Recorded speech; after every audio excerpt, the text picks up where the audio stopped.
you thought that Liverpool against Manchester United away couldn't get any bigger? The title race in Liverpool's hands. It is another massive afternoon. Can Jurgen Klopp's Liverpool emerge from Old Trafford with the win they so desperately need to climb back to the Premier League summit again? A Premier League race with zero breathing space. And of course, we're building up to Liverpool's trip to face Manchester United today. If the last trip to Old Trafford is anything to go by, then it's not for the faint-hearted. We'll be monitoring Steve Hunter and John Aldridge's blood pressure throughout live audio commentary, which comes your way from 3:30 this afternoon. And you'll be glad to know it's a stern rearguard as well. Bags of experience in the form of Phil Thompson and Gary Gillespie joining us here in the studio, and loads to come from them as well. Before that, let's check in for the first time at Old Trafford, where Rob Jones is joined by Neil Mellor. Thanks very much. Good afternoon. Jurgen Klopp preparing to face Manchester United as Liverpool manager for the 21st and final time. Some wonderful memories on this ground. Can he produce one more today? Well, Neil Mellor is certainly hoping so. He'll be watching alongside me. How much would this strengthen Liverpool's cause of becoming Premier League champions if they could win here today? 8 games to go. I'm sure Arsenal will be looking on. I'm sure Manchester City will be looking on and thinking this could be the one where Liverpool potentially drop points. It's a tough game. We know it will be a tough game because we've been here recently in the FA Cup and we didn't beat them, albeit over 90 minutes. So Arsenal and City will look on thinking this could be the one where Liverpool drop points. It'll be a massive statement today if Liverpool can get the 3 points. On the point about Arsenal and Manchester City watching on, does it add any pressure to Liverpool that those two played and looked pretty comfortable yesterday? Yeah, I must admit, I thought they'd have more trouble than they actually did. They were big wins, putting the pressure back onto Liverpool. Playing third in the running is not going to be helpful. They'll all have a go at some point between now and the end of the season of being last. You want to be first. You want to be the side where you focus on yourself and you can get the result, relax, and then see what the other two do. Midweek against Sheffield United, Liverpool played third. I felt the pressure a little bit inside Anfield because we knew what City and Arsenal had already done. And again, it feels a little bit similar. Great results for Arsenal and City, and knowing how tough this will be today, the pressure is on Liverpool to get the result. The incentive, we win, we go back top of the table. To what extent do you think that Manchester United's result on Thursday makes them more dangerous, and what extent does just Manchester United playing Liverpool make them more dangerous? This fixture is like no other. Manchester United have had some bad results this season at home. They've been beaten by Bournemouth, Fulham, but this atmosphere and game is completely different. Regardless of where United are in the league, 22 points behind Liverpool, the fans will be up for this game. The players will be up for the game, despite a poor performance at Chelsea losing so late on in the game. I expect United to start the game really well. The fans will be behind them. If Liverpool can quieten the fans down, like we did in that FA Cup game, that will really help us to get the 3 points today. On that FA Cup game then, is the key thing that Liverpool can learn from that match to be ruthless? Because they had their foot on United's throat in the second half and just didn't kill the game off. Well, exactly. We did the job by quieting the crowd and they were resigned to losing the game. We just didn't take those chances. I think if we get those chances again, which I expect against this United defence, we have to be clinical, we have to be ruthless, and we have to make them hurt to make sure we get the 3 points. Neil, thank you very much indeed for the moment. It is already filling up inside Old Trafford, and we are back with team news very shortly. Yeah, thank you, gentlemen. Let's furnish you with the sketch then, and where it leaves us for today with the results from over the weekend. And as both of them were alluding to there, didn't really spring any big surprises. Crystal Palace 2, Man City 4 is how it finished, and Arsenal, another clean sheet for them away from home, beating Brighton by 3-0. And elsewhere it was a bit of a topsy-turvy one between Villa and Brentford. Big win for Everton, isn't it, as they hone in on surviving for another season. Newcastle winning at Fulham, massive win for Luton Town at home to Bournemouth. West Ham winning at Wolves, and the other game was mentioned there, the big one today, Manchester United, Liverpool, of course, Sheffield United against Chelsea, and Tottenham against Nottingham Forest as well. Just 3 points. But it would, of course, end our weekend in the perfect way. All of our happiness around weekends is always based on our team winning, isn't it? But Liverpool, with the just 3 points, would, of course, top the Premier League table again. Massive day. Gary Gillespie and Phil Thompson, as they will all be now, Gary, between now and the end of the season. It's a white knuckle ride. Yeah, I think it's come down to the last stretch of the season. Vitally important that you keep up with the pace that Arsenal and Manchester City are showing. And you have to say that they really are playing exceptionally well. I think Arsenal probably the best out of the three of them, performance-wise. Can they sustain it? That's the big question after what we saw last season. but vitally important that you get results in every game that you're playing. And I think Manchester City probably think that they've got to win every game. Whether they will do or not, I'm not 100% sure. Liverpool found themselves in a little bit of position where they could maybe drop a couple of points. But in saying that, I think it's every game's a cup final, isn't it? It's the old adage, and especially here. You know this is always going to be a tough game. I think Arsenal have still to come to like Old Trafford. But in saying that, I don't think there's the same fervour about a Man United-Arsenal game as there is a Man United-Liverpool game. So I think there's extra pressure on Liverpool today. But the saving grace from my point of view is that Liverpool are a better team than Manchester United. Albeit maybe not shown it and proved it over the course of this season. But you just need to look at like some of Manchester United performances. I think they're a pretty average side, to be quite honest with you. But what they will do, they'll certainly raise their game against us. But the quality is all really, I think, on Liverpool's side. How are you feeling? Nervous. Nervous. It's hard just to sort of, try and relax and enjoy it. I like nervous. It made me, on match day, if I was more nervous, I played a lot better. So to go into these games, I'm hoping that the players are feeling that. Do we owe them one? Probably. But this is just about winning football matches now. It's not even about performances. You don't, I just wish, I was listening to Sean Dyche about Everton. Doesn't care now. He just wants to win a football match. They got it. And I think we're at that point. So yet there's a lot of nervousness about. But I'm with Gary. If we play our best game, Manchester United play their best game, we win. And that's the way it is. That second half against United, and I think Neil alluded to it, we just didn't take our chances. We were so super. I've never seen us dominate a second half like we did in that cup game. And we just never took advantage. And I think we can't do that. And I think Jurgen said after the game, it was at vital times our decision making let us down. We can't have that today. It's got to be like that. The results yesterday, the Arsenal game surprised me. I thought that would be a lot more difficult. Brighton are difficult at the Amex. And City, that second goal, what they lost, they'll be disappointed because I want, it's 3 goals in that. And for them to lose a goal near the end, they all count at the moment. And I'm looking at it now and I'm counting all goal difference. You could see the way Arsenal celebrated their clean sheet, that the back four was almost like that they'd scored a goal. Thomas talked about the players' mindset there. Is there almost a presumption if you are a Liverpool player now, a City or an Arsenal player, that our opposition will win all the games? That's how we have to treat it now mentally. I think that's mentally how you got to go into the game and think. I'm sure they were watching the Liverpool players over the weekend and thinking, Manchester City, they'll be too strong for Crystal Palace, and then they get a couple of goals and you think, well, that's the game over, isn't it? Because Crystal Palace are not going to come back. Arsenal, as I say, they're probably the form horses at this moment in time. Comfortable victory down at the Amex against Brighton, and a little bit like Tom, a little bit of surprise. Brighton have got a lot of injuries, I think, in key areas of the pitch, which doesn't help them.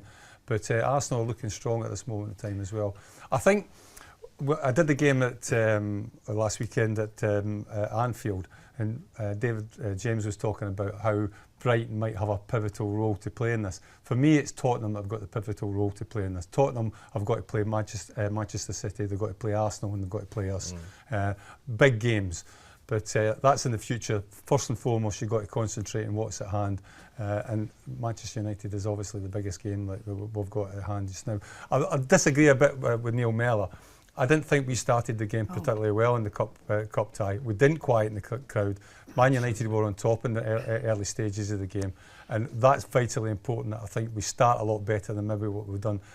Certainly in the cup game and the game when you look at again against Arsenal, we didn't start well against Arsenal down at, I was going to say at Highbury, but at the Emirates. We didn't start that game as well. I think a more positive and better start is the key and the guide to get the result here. That's been our Achilles heel really this season. Why are we the best? What is it, 26 points?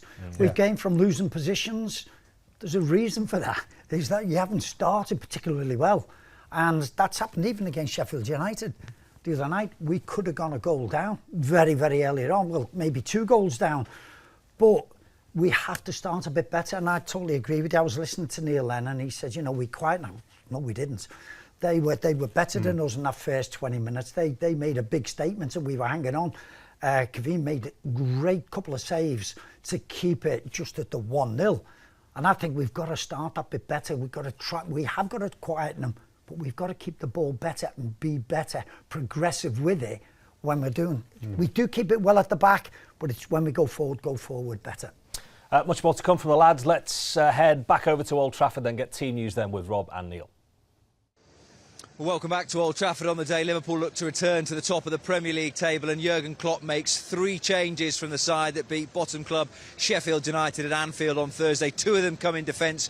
Jarell Quansah and Andy Robertson into the team in place of Ibrahima Konate and Joe Gomez. The other in midfield as Wataru Endo replaces Ryan Gravenberch. So the Liverpool team in full then. Kevin Kelleher makes his 25th appearance of the season. That's now more than Alisson has played. It's a back four of Conor Bradley, who makes his 50th league appearance for Liverpool, Virgil van Dijk the captain, Quansah and Robertson. The midfield 3 of Endo, Szoboszlai and Alexis McAllister, who became the first player since Steven Gerrard to score or assist in 6 straight games in all competitions for Liverpool since 2013.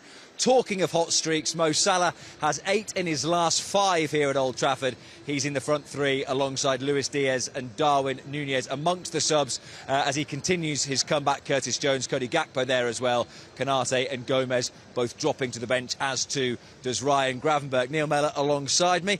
Another show of faith, as if we haven't had enough this season in the youngsters. Yeah, absolutely. I mean, first of all, I think when you look at the team news, it's a massive boost. We have to say that to get Endo back in. We knew he was rested the other night against Sheffield United.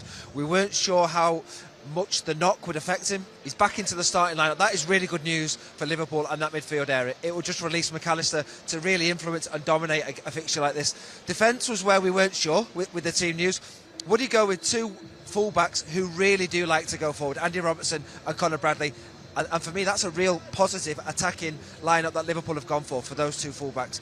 Weren't sure if Gomez may play left back or maybe right back to try and stop the counter attack, but 2 flying fullbacks, and the big one's Quansah. Like you say, Konate did great the other day, had a bit of a knock with the challenge with Sheffield United. I don't know if that's impacted things, but Jarell Quansah has been absolutely magnificent, and he's earned the trust of the manager to play in the big games. Massive game today, and he's in the starting lineup. On the point about the 2 fullbacks then, is there something to be said for playing the more attack-minded defenders to just try and push Garnacho and Rashford back? Yeah, I think what Andy Robertson and Conor Bradley can do is give Liverpool good width, and with Liverpool's front 3, we know that they'll go in a little bit narrow at times to try and ask questions of that Manchester United defence. They've got a lot of problems in defence, United, at the moment, conceding chances, but also injuries to key personnel that are missing for United today. So I'm looking at the width that Liverpool will have from the full-backs, and our attacking plays can really cause that United defence a lot of problems today. Let's move on to the midfield then, because you talked about the boost of Endo being able to start. Has his emergence, his quality this season freed up the sort of Alexis McAllister that we've seen in recent weeks? Yeah, I mean, you mentioned about McAllister with the record he had with Steven Gerrard recently. Alexis McAllister is probably one of the most informed players in the Premier League at the moment. He really is flourishing with how he's performing for Liverpool. He can play the 6, which he did the other night, and scores the screamer against Sheffield United. But further forward, he gets into positions where he can really create and really unlock defences. You saw the winning goal against Brighton. It was hard to break them down. What an unbelievable pass that was. In between the lines into Salah, and he gets the winning goal. That's what McAllister gives you further forward, because Endo can be that sort of little bit of a safety net to try and stop United on the counter-attack. That will be United's biggest threat today on the counter-attack. Their starting lineup has pace, so that'll be the biggest problem we have to deal with today.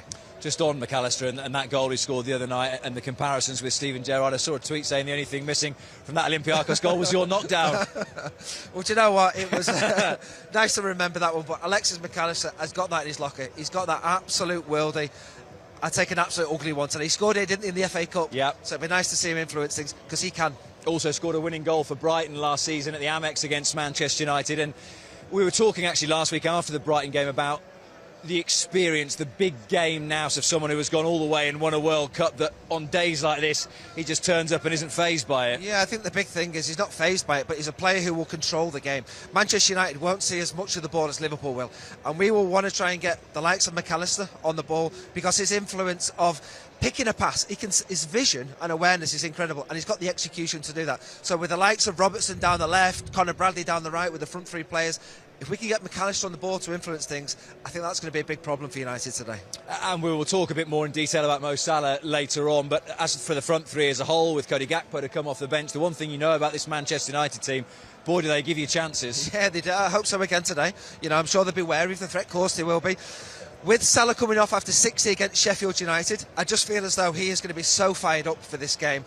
And a Mo Salah fired up, who turns up in the biggest games, scores against the best opposition, that's a worry for Manchester United's defence as well today. Yeah, Neil mentioned United have problems in terms of injuries at the back. No Lisandro Martinez, no Luke Shaw, and no Rafa Varane today either. So young Willy Camboala comes in as one of two changes. The other one sees Marcus Rashford replace Anthony.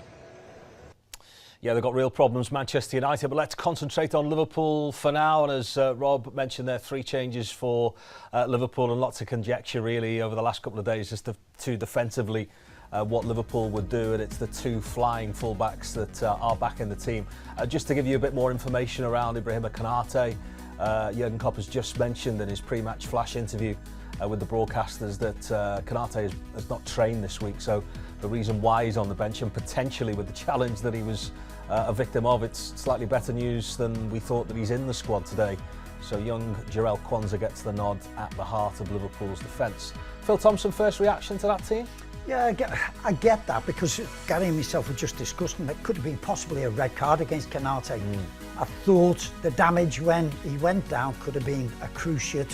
Thankfully it wasn't. Good he's on the bench. Yes, absolutely no problem with any of that. The only thing was it going to be Joe Gomez, or was it going to be Bradley? Because I was thinking maybe the experience of Joe. Joe's not done anything wrong this season at all, so he's unlucky not to play. But you can see it. Let's go for let's play to our strengths, and that's Connor getting forward a little bit more, probably a little bit more with the final ball. Endo is fantastic in being back. I think he's been an absolute star. So everything seems to fall into place. Jarell Quansah playing, absolutely not a problem for me, mate. I think he was man of the match at Old Trafford in the cup game for me, and I think his calmness, I think in this game is going to be great. Yes, that aggression of Big Ibu, but not a problem that it's Jarell. Guys? Yeah, I think it just emphasises the fact that these youngsters have really grown up really quickly. The likes of Conor Bradley and Jarell Quansah coming into this side at the beginning, well, halfway through the season really, wasn't it? And now they've kind of established themselves as like players that you can't leave out. And I think Jarell Quansah, from what I've seen so far, the future is very bright for that young man. I mean, the present is. I mean, I think he's been absolutely outstanding in his performances. And young Conor Bradley, well, I mean, he's got such a good, intelligent head on his shoulders. He's got a football brain, and I really like the two of them. So I've got no problems with them coming in. I think the one thing you would say is, like, we have to be a little bit more clinical in the final third of the pitch, making the right sort of decisions. That's what really let us down in the cup game. But I think with the likes of Alexis McAllister a little bit further forward, Szoboszlai coming into the side as well, with the energy that he gives you, a little bit more quality in our final finishes or crosses or passes into the box, then I think this is a game that we can quite easily win. It's that choice of pass, isn't it? It's the choice, yeah. And it's decision making in the final. Everybody, we all talk in the cup game, 5v2, 4v3, 3v2, and it was the choice of pass, and I think that's really hurt Jurgen. So we have to be better than that. But I think that's interesting. Conor Bradley up against Garnacho. Garnacho's probably been their most consistent player all season, and he's not bad if he's on it on his day. Their battle is going to be really interesting. I just love how it's a bit of a throwback to your day, in that, young enough, you get in the team and that's it then. Absolutely. You can't get them back out again. Why shouldn't it be right? Particularly if you're playing. You can, in our voices, talking about Jarell Quansah, just confidence in the young man. Yeah, he might make a mistake here, but that's a learning process. But his quality, what he has shown, is absolutely fantastic. His choice of what he does 99% of the time is perfect. And I just think with Conor, what he's brought, the energy levels, what he has brought in, he'd been rested by now, but he is playing that well. He demands, and he's saying, you can trust me to play every game now between now and the end of the season. I think the biggest compliment you could pay, Konate was going to be playing alongside Virgil van Dijk on a regular basis.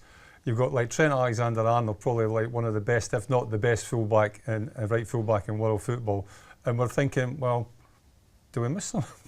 Not really. You've got like these two players that have come in, two young kids, and they've just slotted in seamlessly, and the machine just moves along. What we should also mention, you might have seen at the end there, Alisson coming and travelling with the squad today. We don't really talk about the goalkeeper anymore, do we? He's done ever so well. Let's talk a little bit more, Gaz, about the Endo returning to the side, and we've seen the very best of Alexis McAllister in that chosen position, the position that he likes to play in, and an unbelievable Steven Gerrard-esque goal. A reminder of his quality in midfield. Well, we actually made reference to it in commentary, like when we did the game. It was similar to like Steven Gerrard's goal against Olympiacos, the way it fell to him on the edge of the box and the way he hit it with the outside of his right foot. I mean, it's a perfect situation, isn't it? It falls. I mean, as a midfield player or any sort of forward-thinking player, that ball falling to you in that sort of position, it's just a dream to come onto and like strike. Did you say what a hit, son? What a hit? Did you? I think it was Brothers, I remember saying that. But it was such a quality strike. You know, it's they'll practice that.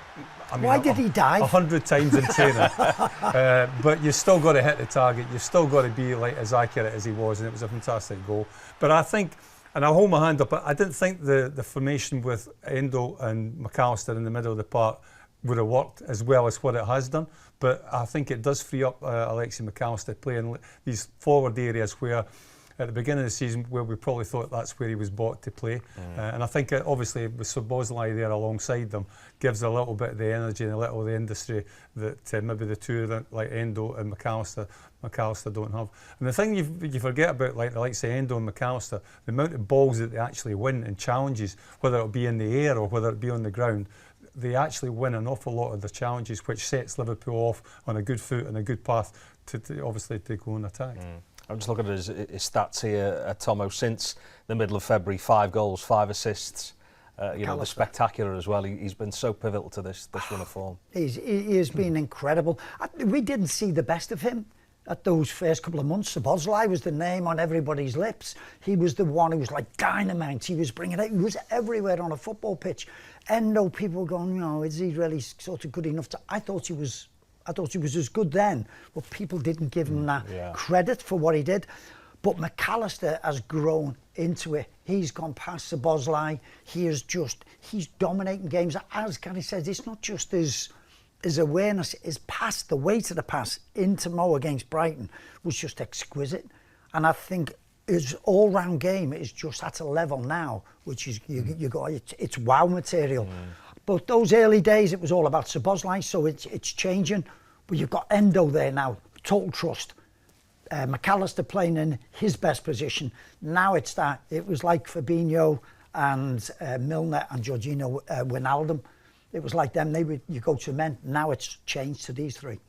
You're looking at the likes of Alisson being back in the squad and travelling with, well, not in the squad today, but being close to being back in the squad. You look at that front three that looks like it's the first choice front three for Liverpool now. They've only played 9 games together this season. This could be, you know, coming into form at just the right time for this run-in, perhaps. And you've got Jota hopefully coming back as well. I think when you look at Liverpool, I remember having a conversation with Jan at the beginning of the season, Jan Molby, and I think we thought that the manager had bought players in to score goals, and he's been rewarded handsomely. I think 5 players in double figures speaks for itself. You always kind of had the feeling that Mohamed Salah was going to do what Mohamed Salah does, but then the backup behind that, the likes of Nunez, the likes of Jota, the likes of Gakpo even, and Luis Diaz as well, all got into double figures at this stage of the season. So I think the firepower that we have at this moment in time is something that will stand us in good stead in the running. And just briefly on Salah, the fact that he was brought off the other night. If I'm a Man United fan, I'm a bit worried about that today. Didn't look too happy, did he? He didn't look happy, and the camera's going on. You can't get away from it, can you? And he looked, and he brushed, if you want to say, past Jurgen. You want them to be angry, but you want to look, if it's not your night and you're not getting enough from him, I think he'll have sat down and gone, you understand it later on. But at the time, not that I was substituted too much. Gary will tell you that. But no, you weren't substituted that much. That feeling of when you do, you just, it's not great. But in the cold light today, you go, you get why it is. That is it, or almost it, for part one of today's Matchday Live, meaning it's time to say goodbye to those of you that are watching on our socials. To stay with us, you can find details of how to subscribe on LFC TV and LFC TV Go. Go online at liverpoolfc.com/watch for that. Aldo will be alongside Steve Hunter to bring you live audio commentary of every kick from 3:30 before the Matchday reaction show at 5:30. A few hours after that, we strip the pictures off our post-match show and turn that into a reaction podcast as well. Look out for that dropping wherever you get your podcast from, and give us a subscribe while you are at it as well. Free highlights available over on LFC TV Go from 7:30 tonight. The full 90 minutes will be available to watch on LFC TV and LFC TV Go subscribers from midnight tonight. Do look out as well for the latest episode of Inside. That'll land on YouTube and Facebook on Monday. And coming up, we'll hear from both managers, look at what we take from that FA Cup visit to Old Trafford a few weeks ago as well. We're back soon.